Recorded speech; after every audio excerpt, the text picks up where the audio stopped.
A caltrop is an area denial weapon designed to stop the enemy. The caltrop is a sturdy, simple, yet effective weapon no matter its position. Its purpose was originally designed to stop elephant and donkey attacks. It graduated to stopping tanks. And now, the caltrop is your defense against propaganda, polished lies, and manufactured outrage. It's free from counterfeit credibility and synthetic truth. However, inside the walls of the caltrop, you're going to be forced to think. Ladies and gentlemen, boys and girls, children of all ages, Mike Calderese is the caltrop.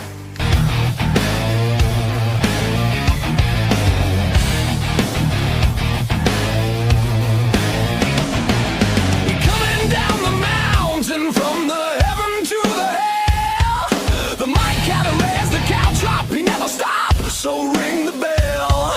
He bring the facts, he's been up every morning till we sleep. He get it deep, Mike Calderese, in your head and in your sheets.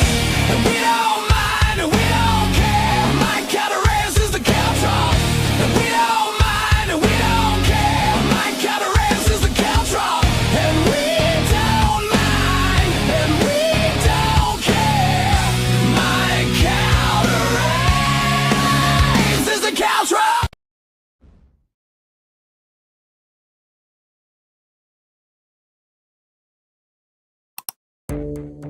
It's hard to describe the feeling we get when that notification arrives. A like, a comment validating our feelings, our existence. 3 billion people sharing, liking, tweeting, updating on various platforms. Researchers suggest it's a false sense of security, leading us towards a feeling of isolation and envy. Social media alone is linked to increased risks of depression, anxiety, loneliness, and even self-harm. But there's something different. Something's changed. We're now in a state of hyper-partisanship, where every issue is politicized. We treat the other side not as opponents, but as enemies.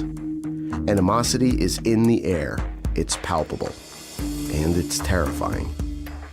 How did we get here? What can we do to save ourselves? Can we save ourselves?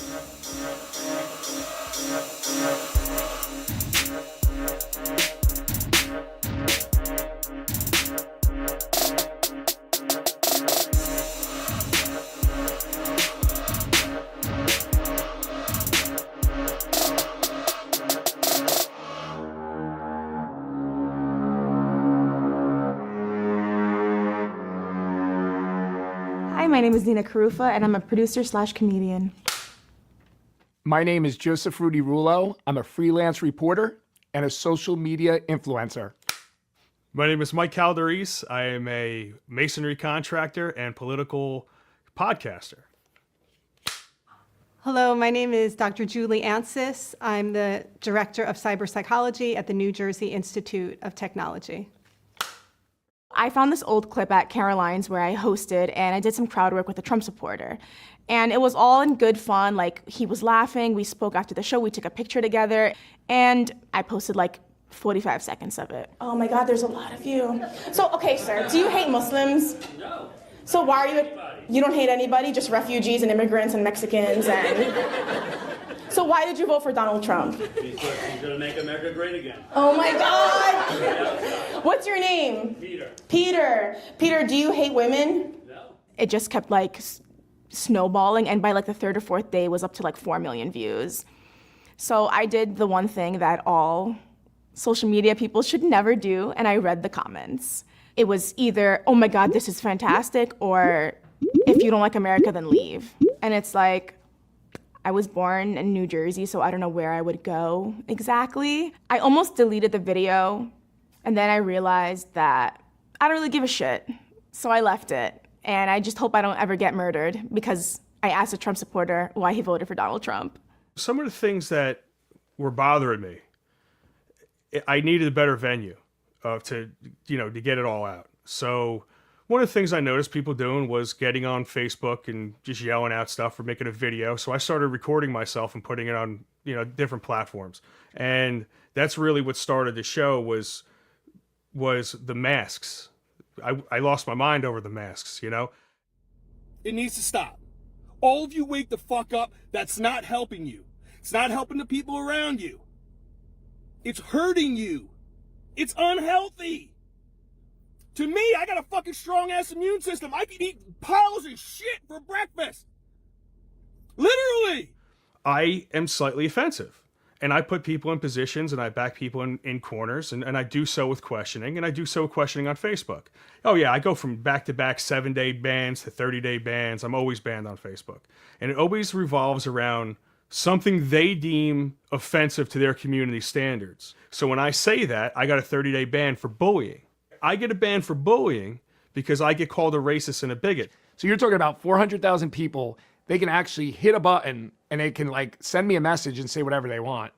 At one point, I had to shut it off for about a week so that mentally I can gather myself up again and figure out what is going to be my strategy when they write something bad. One was your mother was kicked in the stomach, obviously. Your mother didn't have oxygen when she was going to have you. Very vicious attacks, some of them, though. I mean, to the point where you could just be sitting there enjoying your day and it says like, you know, a-hole or effing a-hole, or, you know, I've even had death threats, several, to the point where I just laugh at it. I look at the state. If it's not from New Jersey, I'm cool. If it's from New Jersey, I report it to the FBI. And I've reported several things to the FBI and local police. If it's local, it gets reported immediately. I think that my cultural, historical, and familial backgrounds, along with other factors, influence my tendency and ability to question rigid ways of doing things and to engage in critical analysis and not just accept the status quo. Cyberpsychology is really an interdisciplinary field, and it's not necessarily new, but more sophisticated research methodology has been developed with regard to the study of how human beings interact with technology. Things like understanding our online persona, understanding how we present ourselves online versus face-to-face interactions.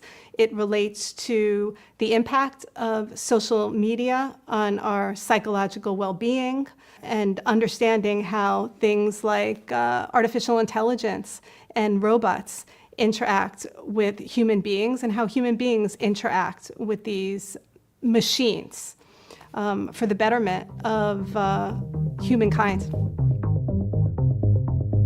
We are bombarded with information every moment, every second of the day through multiple news feeds and sources.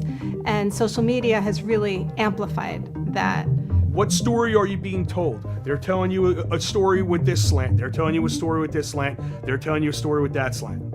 Somewhere in that is the story. No one person's going to give it to you. If you rely on one person for your information or one media source for your information, then you're a misinformed human being. Your grandma sees a post of just something random and is like, oh my God, did you see this? And she'll repost and it's like, Grandma, that's not real.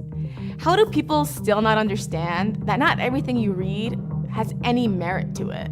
So I have like almost like a 10-point system. What I did is I went and I liked every news page for every single news in every state and every town. So if there's a breaking news story that, for example, this actor dies and he's really famous, and I only see one post, I'm like, I know it's not true. You don't know what spin, what bias that a human being holds, right? So why the hell am I going to listen to them? Oh, this guy said this and he did this. It's always quotes. It's always, and they never really said it. So if I was to knee jerk and just respond to it'd be 4 or 5 a day, where it's just blatant bullshit. Some of my friends go, oh, look at this. And I get on there, I'm like, dude, that's fake. Can you take 4 seconds? 4 seconds, and you would, before the fact checker came out, you would have understood that was fake. ABC once put out a picture of like this woman. She was standing on top of like a demolished home, and it said like Israeli woman crying after bomb blew up her house, but it was the complete opposite. It was a Palestinian woman. Even major companies make mistakes, and sometimes they get called out and they apologize, and sometimes it just floats on the internet forever. I try to expose myself to as many diverse viewpoints as possible, and I try to be conscious of the legitimacy particularly with regard to the expertise of the particular writer or the particular news source. I want to make sure that sort of what I'm reading has a certain degree of validity to it. I will also go to whoever the news is about and see what their side is and what their defense is on Twitter. Then I'll see what other people are saying. What direction is this going in? How many people are saying this is false? Give it about 5, it takes 5 minutes. It takes time and effort, which people don't want. People don't want to do time and effort. They want to look at a story and they want to formulate everything they know about it. It's going to keep you ignorant. You get fed what you want to see, and then you formulate your entire life based on what you want to see, and they feed it to you. But how widespread is this type of misinformation? What we found in a matter of minutes may have forever eradicated our trust in this once credible network. ABC's World News Tonight airs video images of explosions said to be from an embattled Syrian border town. Shortly thereafter, viewers point to what looks like identical footage on YouTube, taken at a gun range in Kentucky. Most problematic? The ABC version appears edited and potentially doctored for effect. Upon hearing of such accusations, ABC removes the video and releases a retraction statement. However, they don't own up to the accusations of doctoring the footage, leaving us with only questions. Where do we go from here? And how do we decipher what is true from what leads us to scroll away? Christmas music is now blaring in restaurants, grocery stores, and from, well, our cars, right? Not mine. But there's one song that has been stirring up national attention because some thinks it's controversial. There has been some controversy over yet another song. If you wrote that song today and if you tried to follow the lyrics to that song, you'd probably get arrested for sexual assault. I swear there's people behind the scenes in these mega media corporations saying, let's see how dumb this population is. Let's see if we get them all riled up over this dumbass thing. How about this? Yeah, Baby It's Cold Outside. Let's take one of the most innocent songs on the planet and demonize it and see if this works. Oh yeah, that worked. That's how stupid people are. You know, on second thought. Yes? I really can't stay. Baby, it's cold outside. I've got to go away. Baby, it's cold outside. This evening has been hoping that you drop so in. very nice. How many Eminem songs talk about beating women? How many rap songs talk about killing people? Murdering people? That's all it is anymore. But Baby It's Cold Outside is a villain, not Cardi B. Cardi B interviews Joe Biden. They're so close-minded that they can't see past the fact that she used to be a stripper. Now that it's like Cardi B's famous and she has all this money, and so if she's gonna get on her Instagram Live and tell kids to go out and vote, why are people mad about that? I said certified freak 7 days a week, wet ass pussy, make that pull-out game weak. Woo! Yeah, you fucking with some wet ass pussy. Bring a bucket and a mop for this wet ass pussy. Give me everything you got for this wet ass pussy. WAP, #1 song in the country. But Baby It's Cold Outside is the problem. Certified freak, 7 days a week, wet and gushy, make that pull-out game weak. You can't compare a song about rape to a woman bragging about her wet vagina. Women should be allowed to say and brag about whatever they want, especially if they're not hurting anybody. Men have been doing this for decades in rap and country and every genre of music. And it's like now that a woman is doing it, all of a sudden, oh, this is too much for the youth. And I'm obviously Muslim. I don't talk about my vagina. Like, it's not something that I would like brag about, but that doesn't mean just because I wouldn't do it, another woman shouldn't be allowed to. It's crazy that in 2020, women still aren't allowed to like talk about their sexuality. It's crazy. There's also a tendency among human beings to present well, to want to present themselves as good and decent people. And if you think about evolutionary psychology, those are really qualities that enable you to have the support of a larger group. People want to present the best possible look of themselves, even if they don't believe it. So when you put the blackout thing on your screen, you turn your whole page black, what are you doing? You're not doing anything. All you do is changing your screen. It's like the people that filter out every single one of their pictures, right? All it is to create a fake reality of who you are. Did you only post the black blocs because you felt like if you didn't, people would think that you were an asshole? Did you hire a black person after this? Like, did you try to help the cause or the community? Did you donate any money? Like, it's just, of course there are so many people who truly do care, but a lot of people just don't. And it's all for clout and social media, and it's unfortunate. I love Jennifer Lopez. I've actually met her and she's really nice and stuff, but when the whole like Beirut bombing happened, like she posted a picture with like a t-shirt with like Lebanon written on it, but it's like, do you really care? Like, do you really care, J-Lo? Let's say J-Lo didn't care. If she didn't post something, she would have millions of people commenting, I can't believe you're not speaking on this. I feel like you just can't win. You're always gonna upset a certain group of people when it comes to social media. You're getting the best version of them. You're getting the customer service version of them. And that's all it is. And in customer service, what are you gonna do? Of course, you're gonna play to everybody. You're not offensive. Everybody's friendly. But customer service is a lot of time, it's bullshit. When you actually get down to the management, he's gonna tell you what's going on. I'm the management. I tell you what the hell's going on. I give it to you straight. People can't handle that. With social media, you have this aspect of anonymity. And that may encourage people who sort of behave badly in real life to increase that or dial that up. And there's people that I know them, will say stuff online to you behind a computer that they would not say to your face. The biggest problem in Facebook is people do not, you could have all that conflict, you could say whatever the hell you want, and then they pick and choose who's right and wrong. I don't think your political views really define who you are as a person. I think they define the way you grew up, the way you were raised, maybe just ideas that you think are what's best for the country. Like if I met Peter online and I added him and he posted something about Trump, I'm not gonna write in his comments, well, why are you a Trump supporter? Because I don't really give a shit. Like, I have my own life to worry about. So it's like, it's different when it's online and when it's in person. And also they're just like on their little keyboards and they're so mad and they're going off in the comments, but like no one would ever say that to my face. No guy is gonna come and punch me in the face after a show. Like, that's not gonna happen. Somebody walked up to me who I thought was a friend or a fan and grabbed my arm. So then when I got him off my arm, he then grabbed my arm again. And what he was trying to do is he was trying to get me to take a video of the woman running against the guy I was supporting.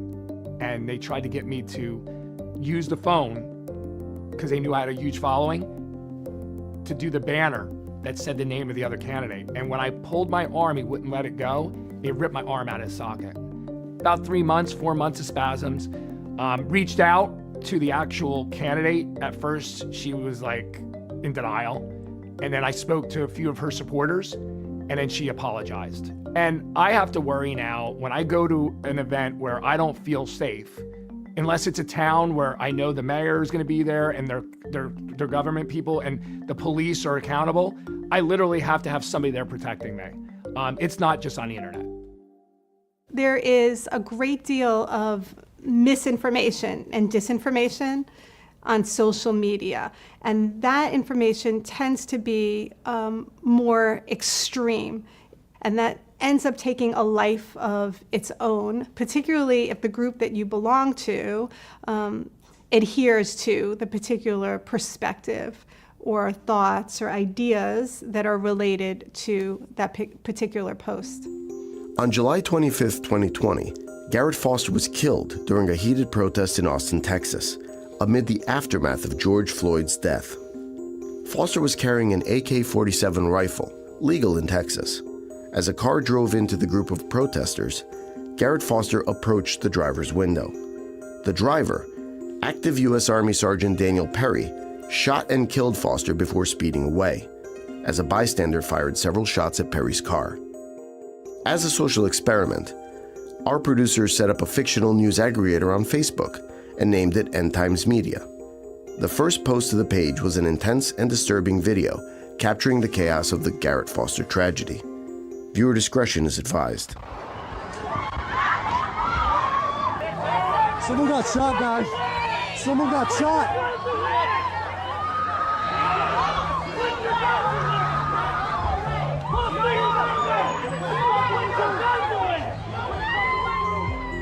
In just a few hours, the post began circulating, eventually reaching over 21,000 viewers, and was shared 100 times.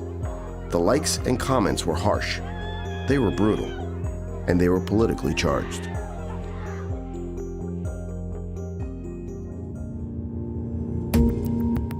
What I saw when Obama won, things I heard were vile, disrespectful. He was an American who won president. And like many Republicans, I respected him as president throughout.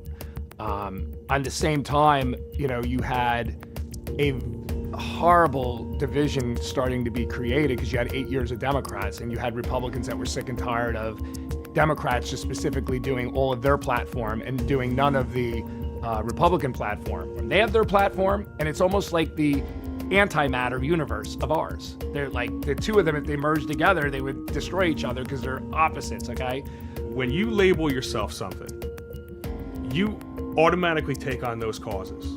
No matter what the causes are, you will defend the causes. Whether you believe them or not, you're going to defend them. It's like, for example, I never classified myself as white. I was an American Italian, right? But the second I classified myself, I guess got labeled white and I classified myself white, I started arguing all the white points. And then I had to step back and go, wait a second, you never even thought of yourself as white. Why are you fighting for whiteness? Right? You're falling right into it. You're falling right into the trap. If you don't all jump on this bandwagon that like Joe Biden is on, or Bernie Sanders is on, or Kamala's on, or if you even remotely criticize anybody, even like with Kamala Harris, like, I don't really like the fact that she was a prosecutor, I don't really like cops too much. Oh, you just hate her because she's a black woman. So no one wants to be labeled that, so they just, I love Kamala, I think she's a great VP pick. Like no one would ever on the left say that that was a bad idea, even if they think that. I'm a Republican in New Jersey, I think the only one. And I support legalization question coming up on the ballot in November for marijuana. Well, the Republicans, they're creating this as an issue. And to me, it's not a Republican and Democrat issue. It's a libertarian or a liberty issue. It's a business issue. It's a incarceration issue. Why can't we, instead of defunding the police department, why can't we take the savings from no more arrests when they legalize marijuana and put that into the community and make the community better? I think it stems so far past just politics. I think people just want to be accepted.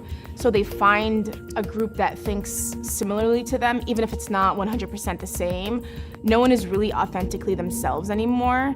And I think it's because everyone just wants to fit in, so they find the category that they fit most in and they just embody that, even if it's not authentic.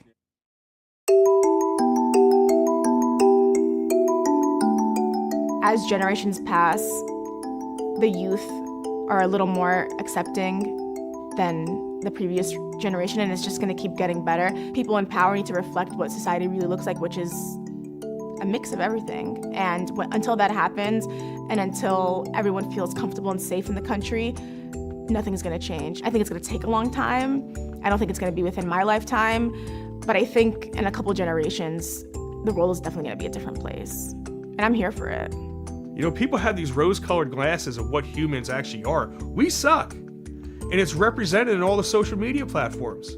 All it is representative of how humans are as a society. Ignorant, stupid, idiot-type people. That's all. It's really all it is.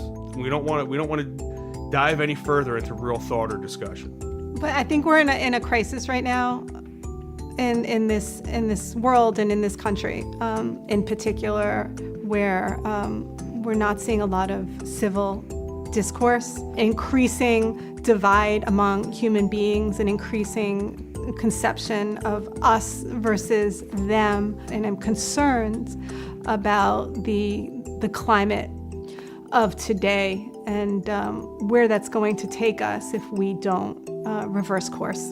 I see civil war, for being honest. Yeah, I mean, if we're being dead honest, I see bad things coming in our direction. I hope I'm wrong, though. Yeah, I hope I'm wrong. All of the indicators are there.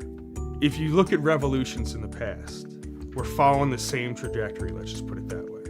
The only way I think it would ever happen is if you had a coup. It would become a military type of thing. Once the military gets involved, it's over, okay? We have enough military that every state has their own National Guard. Every state you go into, you're gonna be fighting a National Guard. And by the way, all those National Guard people have family and friends and are related to probably half the people that are going to be in this war, it's not going to happen. It's a big hype. While the threat of a modern-day civil war may be just that, a big hype, should we ignore the warnings from top academics and journalists who see the writing on the wall? As a nation, are we headed towards an increased sense of unity under a new presidential regime, or will we find ourselves more divided than ever? Time will tell. In the meantime, what will you do to encourage a new way forward?